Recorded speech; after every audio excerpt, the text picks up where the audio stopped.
মহারাজ, কাল আপনার জন্মদিনে কি হবে? আরে এসো এসো গোপাল।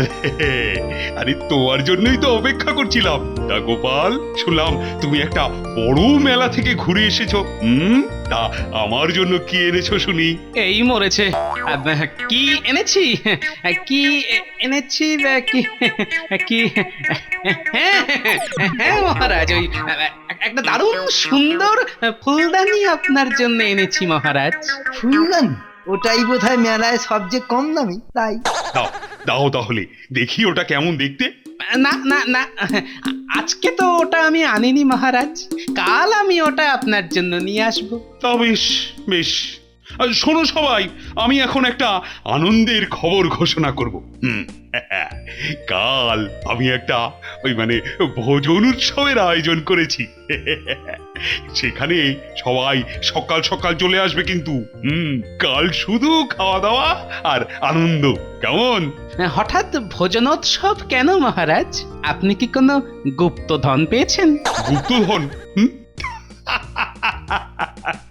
হ্যাঁ, তা এক প্রকার গুপ্তধনই বলতে পারো। আসলে আমার ভাগ্য তো খুবই ভালো। হ্যাঁ হ্যাঁ মহারাজ, আপনার ভাগ্য তো ভালো হবেই, কিন্তু কিন্তু হঠাৎ করে তার জন্য ভোজন কেন মহারাজ? আরে আমার ভাগ্যের জোরে আজ আমি এমন এক রাজত্ব চালাচ্ছি যে সেখানে কেউ একটিও লোভী আর অসৎ মানুষ খুঁজে পাবে না।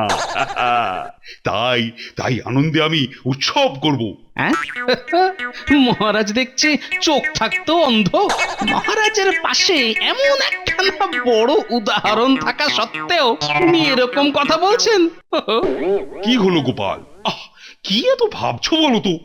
না না, মানে ওই ভাবছিলাম যে এত বড় রাজ্যে একটাও লোভী আর অসৎ মানুষ নেই, এটা বলাটা একটু বাড়াবাড়ি হয়ে গেল নয় কি মহারাজ? মানে কি বলতে চাইছো তুমি? হ্যাঁ মহারাজ, ও বোধহয় ওর নিজের কথা বলতে চাইছে। এই তুমি চুপ করো তো। বলো বলো শুনি, তুমি কি বলতে চাও বলো। না আমি বলছিলাম যে লোভী লোক এ রাজ্যে নিশ্চয়ই আছে। হুম, আমার তো বাবা সেটা মনে হয় না। আর তাই কাল ভোজনোৎসব হচ্ছেই। তুমি কাল ওই বাচ্চাদের নিয়ে উৎসবে চলে এসো কিন্তু। আর রাজ্যবাসীদেরও সবাইকে নিমন্ত্রণ রইল। এমন? ঠিক আছে মহারাজ, আপনার কথাই না হয় ঠিক, কিন্তু কাল তো কাল কি? না, কাল উৎসব হলে তো আমি আসতে পারবো না মহারাজ। কেন? কাল আমার খুব দরকারি কাজ আছে মহারাজ। আহ, তোমার কাজ আমার উৎসবের থেকে বেশি দরকারি? না না, মানে না না, তোমার বায়নাক্কা কিন্তু দিন দিন বড্ড বেশি বেড়ে যাচ্ছে গোপাল। ঠিক বলেছেন, বেটা বড্ড বার বেড়েছে। ওসব আমি কিচ্ছু শুনবো না। কালকেই উৎসব হবে আর সকাল ঠিক 10টার মধ্যেই তোমাকে এখানে পৌঁছতে হবে, নইলে কিন্তু তোমার কপালে দুঃখ আছে, এই আমি বলে দিলুম। না, খাওয়ার ব্যাপারে বাগড়া দিয়ে লাভ নেই। ঠিক আছে ঠিক আছে, তাই হবে মহারাজ, তাই হবে। এই বেশ ভালো আছি, এই বেশ ভালো আছি, সব চিন্তা বন্ধ। কাল যে জমবে ভাই ভোজনেরই আনন্দ, আহা ভোজনেরই আনন্দ। ভোজনে আনন্দ? কাল এমন আনন্দ দেখাবো না, বাছাধন টেট্টি পাবে কত ধানে কত চাল।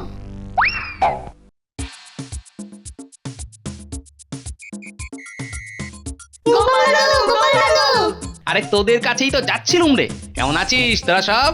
অনেকদিন তোমার গল্প না শুনে আমাদের মনটা একটু খারাপ। এখন আমাদের গল্প বলবে গোপাল দাদু?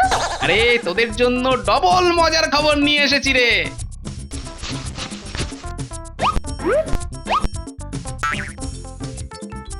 আগে এইগুলো নে, ধর।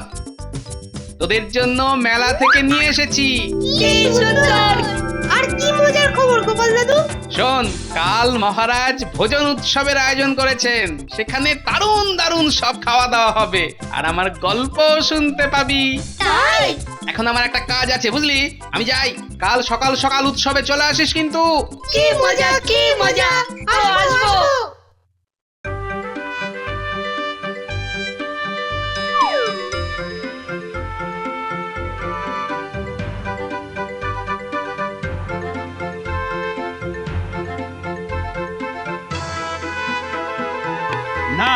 সে নাকি আসতে পারবে না। এই গোপালটা না দিন দিন লাই পেয়ে পেয়ে যেন মাথায় উঠে বসেছে। আহা, তুমি এত রাগ করছো কেন? হয়তো সত্যিই কোনো দরকারি কাজ রয়েছে ওর। না রানী, তুমি আমায় সবার বুঝিও না তো। এখন ওর স্বভাবটাই হয়ে গেছে খালি কথায় কথায় আমার উল্টো কথা বলা। আমি ধান বললে ও কান বলে। কেন, আবার কি হলো? আমি বললাম এই রাজ্যে একজন লোভী আর অসৎ লোক নেই। তা শুনে ও কি বললো জানো? না মহারাজ, আছে। বেটা আহাম্মক, আমি ওকে স্পষ্ট কথায় বলে দিয়েছি, হ্যাঁ, সকাল 10টার মধ্যে না আসলে ওকে ওকে শাস্তি পেতেই হবে।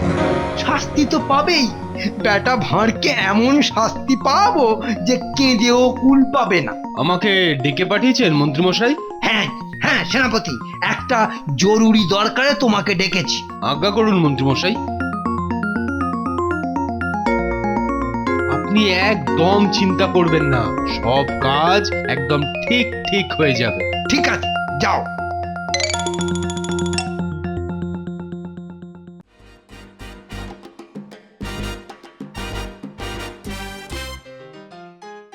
কই গো, খাবে না? অনেক তো রাত হলো নাকি? খাবার? খাবার কথাই তো ভাবছি গিন্নি। এ নিয়ে আবার ভাব আর কি হলো?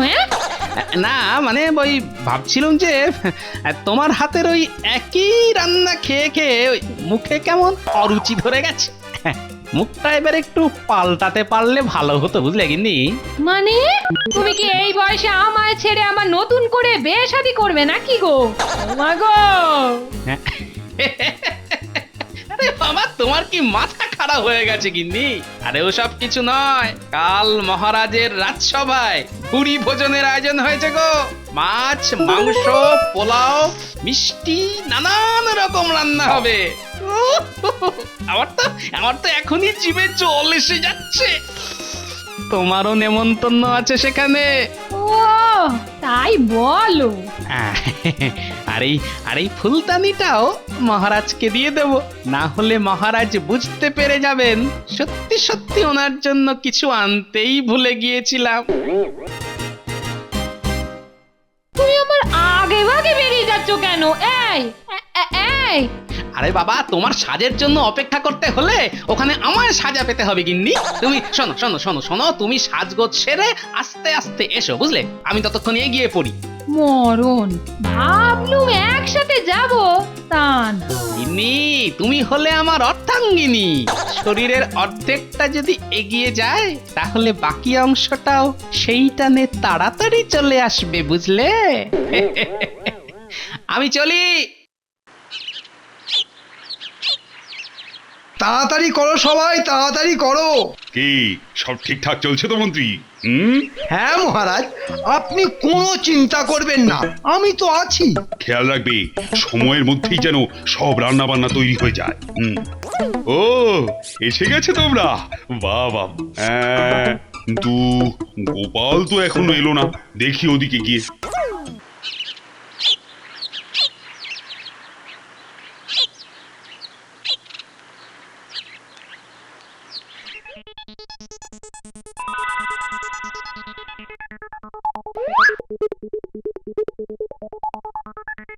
তুমি এখানে কোন ভ্যান্ডাটা ভাজছো শুনি? হ্যাঁ, যাও এক্ষুনি বাইরে গিয়ে পাহারা দাও।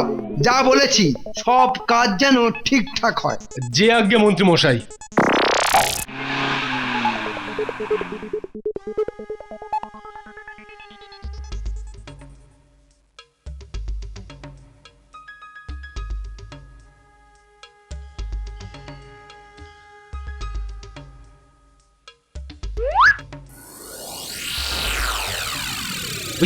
ওই যে আসছে এইবার।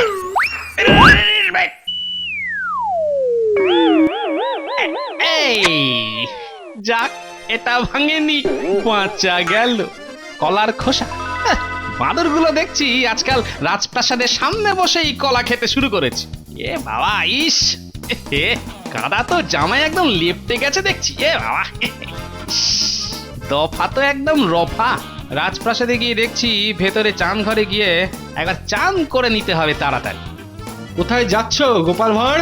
এখানে তো একটাই দরজা দেখছি, সেটা দিয়েই ভেতরে যাব ভাই। না না, ভিতরে খাওয়া দাওয়ার আয়োজন হয়েছে। রাজামশাই আমাকে বারবার বলে দিয়েছেন নোংরা পোশাকে কেউ যেন ভিতরে না ঢুকতে পারে। তোমার জামা তো একেবারে কাদায় মাখামাখি। না না, এইসব নোংরা জামা কাপড় পরে তোমাকে আমি কিছুতেই ঢুকতে দিতে পারবো না।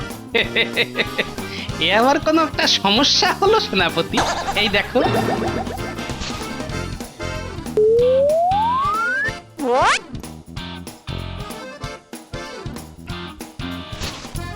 কি এবার তো আর কোনো সমস্যা নেই। ভেতরে গিয়ে জামাটা জলে ধুয়ে নিলেই হবে। এবার যাই।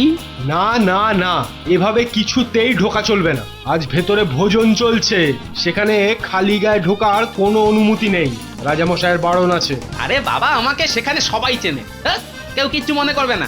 বললাম তো না, তুমি বরং বাড়ি গিয়ে অন্য জামা কাপড় পরে এসো। ওই দেখো দেখো দেখো দেখো, খালি গায়ে ঢুকে গেল। আরে সেনাপতি, এ রাজ্যে সবার কি জামা পরার সাধ্য আছে? ও যখন ঢুকলো আমিও পারি, যাই। এই এই, কি হলো কি হলো, কোথায় যাচ্ছ? হ্যাঁ, বারবার বলছি না মন্ত্রী মশাইয়ের বারণ আছে। এই কার বারণ বললে? এই, মানে ইয়ে, ওই না না, মানে রাজামশাইয়ের বারণ আছে। বুঝেছি, আমায় দেরি করিয়ে শাস্তি পাওয়ানোর জন্যই মন্ত্রী তাহলে এই বদমাইশি বুদ্ধি বার করেছে, হ্যাঁ? আচ্ছা দাঁড়াও, এইটা কি বলতো সেনাপতি? ফুলদানি? যেমন তেমন নয়, এটা বিদেশের ফুলদানি। রাজা মশাইয়ের জন্য আমি নিয়ে এসেছি। এটা পেলে রাজা মশাই খুব খুশি হবেন। আর রাজা মশাই খুশি হওয়া মানে জানো তো কি? পুরস্কার। সোনা দানা হিরে মতি স্বর্ণ মুদ্রা যা খুশি পুরস্কার দিতে পারেন রাজা মশাই। হ্যাঁ হ্যাঁ নয় হ্যাঁ।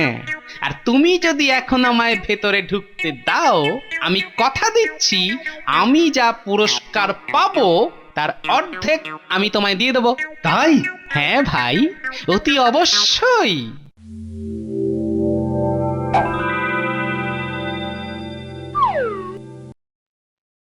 কিন্তু অর্ধেকে তো হবে না। কেন কেন, আরো চাই বুঝি? না মানে আরো একজন ভাগীদার আছে, সেও তো তার ভাগটা নেবে নাকি? সে কে শুনি? সেটা বলা যাবে না। তুমি বরং এখানেই দাঁড়াও গোপাল, আমি বরং ঝট করে তেনার কাছ থেকে একবার জেনে আসি তিনি ভাগ নেবেন কি না। তুমি কিন্তু ঢুকবে না। আচ্ছা বেশ, তবে কিন্তু তুমি তাড়াতাড়ি এসো। খেলা জমেছে। দেখো, পুরস্কারের ভাগাভাগি হবে 3টে। রাজি তো? বিলক্ষণ বিলক্ষণ। পুরস্কার পেয়েই সেটা 3 ভাগে ভাগ করে তোমাদের দিয়ে দেব। সবার সামনেই দেব, কোনো চিন্তা করো না। যাও যাও, ভিতরে যাও। হুম।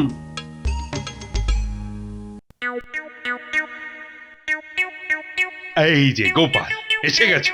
যাক, 10টার আগেই তাহলে পৌঁছে গেলে, কি বলো? আগে মহারাজ, আমি যাকে যা কথা দিই সেটা ঠিক মতোই পালন করি মহারাজ। বেশ বেশ, তা ওইটা কি? আপনার জন্য উপহার মহারাজ, বিদেশি ফুলদানি। বাহ বাহ, দারুণ, এ তো চমৎকার।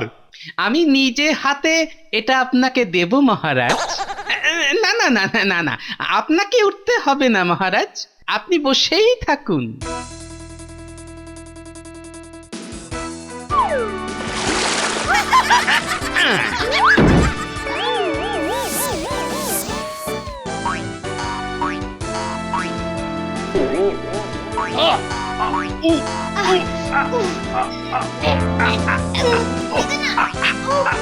রানী, রানী। গোপাল, আগে মহারাজ। তোমার এত বড় সাহস! আগে মহারাজ, একটু মজা করলাম, এই আর কি। মজা? এর নাম মজা?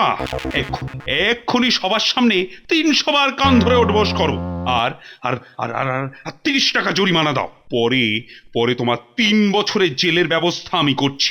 যে আজ্ঞে মহারাজ, আপনার শাস্তি আমি মাথা পেতে নিলাম।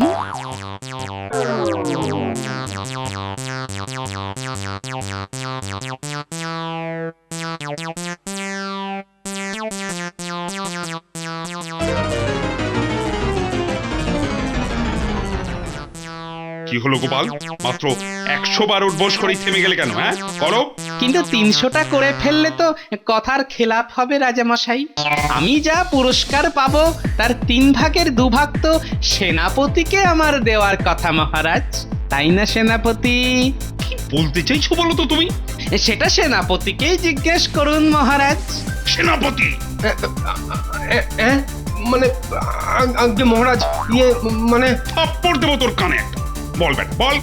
না, মানে গোপাল ভাঁড় যা পুরস্কার পাবে তার 3 ভাগের 1 ভাগ পাবো আমি, আর আরেক ভাগ পাবে মন্ত্রী মশাই।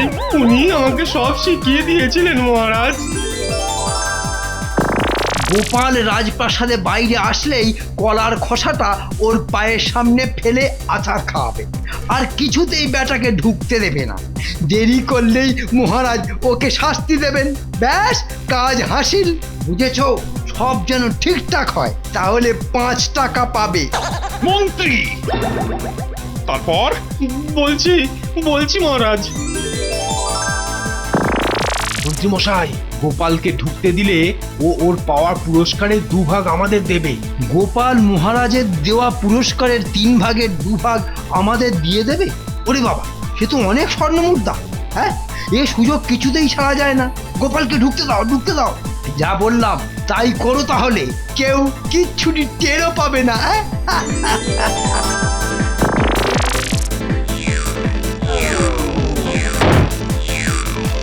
প্রহরী,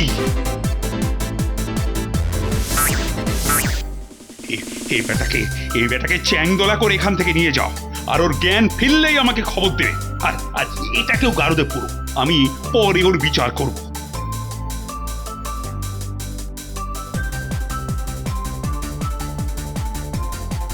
হ্যাঁ মহারাজ, এবার আপনি বুঝতে পেরেছেন তো এ রাজ্যে এখনো লোভী আর অসৎ মানুষ রয়েছে।